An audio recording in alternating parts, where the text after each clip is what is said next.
Mourners shout in defiance at funeral for Alexei Navalny.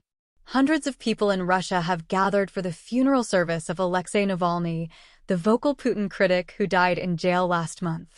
Despite a large police presence and barricades set up in the area, mourners burst into applause as his body was taken into a church outside Moscow on Friday morning. "You weren't afraid, and neither are we," they shouted. Those in attendance risk arrest for showing support for Navalny. His wife has blamed President Vladimir Putin for his death, but Moscow says he died of natural causes. The opposition leader died on February 16 in a Russian prison in the Arctic Circle. He had been jailed for 3 years on trumped-up charges. The memorial service began just after 1400 hours Moscow time, 11 o'clock Greenwich Mean Time, at the Church of the Icon of Our Lady Quench My Sorrows in Mariino. Among those pictured near the church ahead of the funeral service were foreign dignitaries, including the U.S., German, and French ambassadors. The burial will take place at the nearby Borisovskoye Cemetery at 1600 hours. Scenes from the area around the church are being streamed online on Navalny's YouTube channel. His team have complained of disruption to mobile phone signals, and no filming was allowed inside the church itself. Scores of mourners were arrested as they gathered to pay tribute to the Russian opposition figure in the immediate aftermath of his death. And as many ignored those fears on Friday, Kremlin spokesman Dmitry Peskov warned that any unauthorized gatherings will be in violation of the law, and those who participate in them will be held accountable. Undeterred, one mourner told Reuters news agency, "I came because this is the only opportunity for me to say goodbye to Alexei. I admire his courage, I admire his resilience. Why he is feared even dead, I don't understand. That's why I'm here," they added. "What are they afraid of?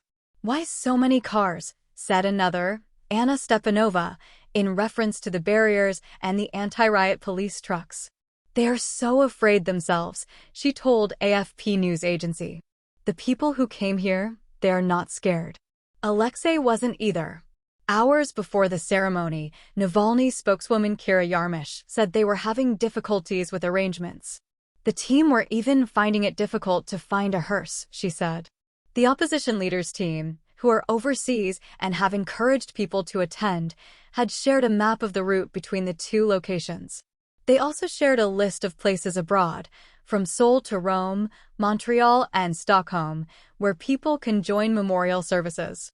In March 2015, thousands lined the streets to pay homage to slain opposition politician Boris Nemtsov, but it was always unlikely any similar public outpouring of grief for an opponent of President Putin would be allowed now. In recent years, Russian authorities have cracked down on any action that could be interpreted as criticism of the government. Attempts at commemorating Navalny's death were met by a heavy-handed response, with makeshift monuments cleared and hundreds arrested. Navalny's widow fears arrests at husband's funeral. Alexei Navalny, what we know about his death. In pictures, Navalny's years as a Putin critic. Telegram channel Rusnews also said that surveillance cameras had been installed on every streetlight surrounding the cemetery. First Department, a group of lawyers and human rights defenders, has shared advice on social media for those planning to go to Navalny's funeral. It warned about pro-government activists acting as provocateurs and urged people to remain vigilant. Detentions cannot be ruled out after the ceremony. Stay under the radar of security forces, do not use public transport or apply for paperwork in the days after the funeral.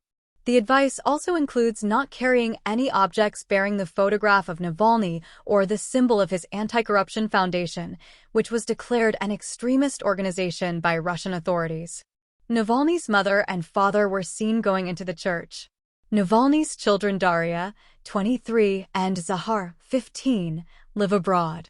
His widow, Yulia, has also been overseas recently and might be at risk of being arrested if she returns.